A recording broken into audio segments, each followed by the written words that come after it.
So good day everyone, my name is Christian E. Gutierrez from section A20.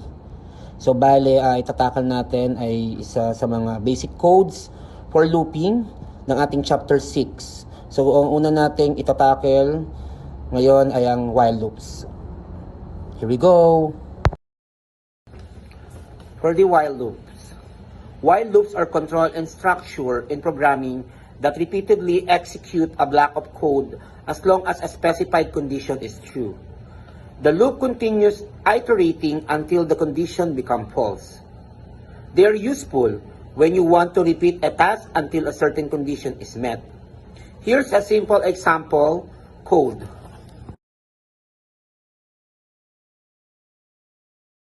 In this example, the code inside the while loop will execute as long as the count is less than 5. It increments the count with each iteration, printing the current count until the condition is false. Okay guys, let's break down the key components of a while loop. Okay, here's the first key components of a while loop. Initialization. You start by initializing a variable. In this case, count is set to 0. This variable will be used to control the loop.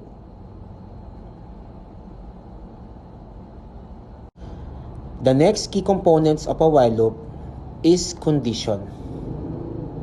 The while loop has a condition, count less 5 in this example. The code inside the loop will run repeatedly as long as this condition is true. The third key components of a while loop is loop body. The indented block of code beneath the while statement is the loop body. This code executes as long as the condition is true. The next one is iteration. Inside the loop body, there should be a way to modify the loop control variable. In this case, count plus sign equals 1 increments the count by 1 with each iteration.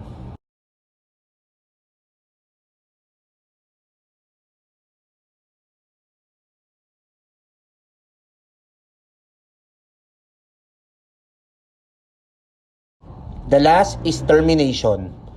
The loop will continue to execute until the condition becomes false. In this example, once count is no longer less than 5, the loop exits.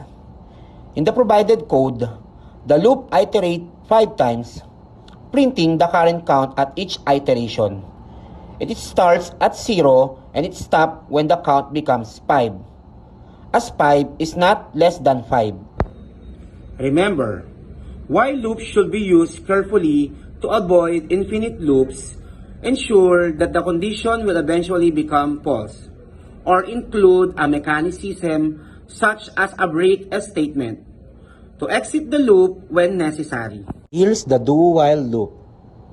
The do-while loop. The do-while loop is a control structure used in programming to repeatedly execute a block of code as long as a specified condition is true. The key distinction from the while loop is that a do-while loop guarantees that the loop body is executed at least once, regardless of the initial condition. Here's a basic example in a hypothetical programming language. Here's a conceptual example in hypothetical language. Finally, let's explore the key aspect of the do-while loop in more details. The first one is initialization. There's typically some initialization before the loop starts. Second, code execution. The block of code inside the loop is executed first, irrespective of the loop condition. Third, condition check. After the initial execution, the loop checks the specified condition. If the condition is true, the loop will continue to execute. If false, it exits. Next, repetition. Step 2 and 3 are repeated as long as the condition remains true. Here's an example in Python. Python doesn't have a native do-while loop, but you can achieve similar behavior with a while loop.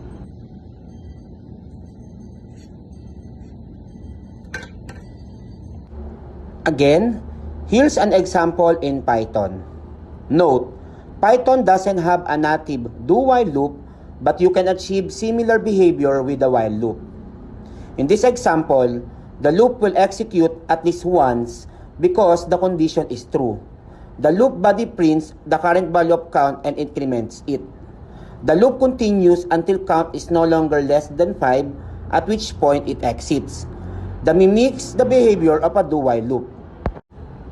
The last topic for this chapter 6, for loops. Loops are essential constructs in programming that enable the repetition of a specific set of instructions. They allow you to iterate over a sequence of elements or execute a block of code multiple times. There are two primary types of loops, which is for loops and while loops. Here's the syntax code for loops. For loops are ideal when you know the number of iterations in advance. They iterate over a specified sequence, such as range of numbers, elements in a list, or characters in a string. The loop variable takes on each value in the sequence, and the indented code block is executed for each iteration. Here's the example code for loops. And here's the syntax code for while loops. While loops are suitable when you don't know the exact number of iterations beforehand. They continue executing as long as a specified condition remains true. The loop body is executed if the condition is true, and the condition is re-evaluated before each iteration. And ito naman yung code na natapik na natin kanina, which is sa while loops.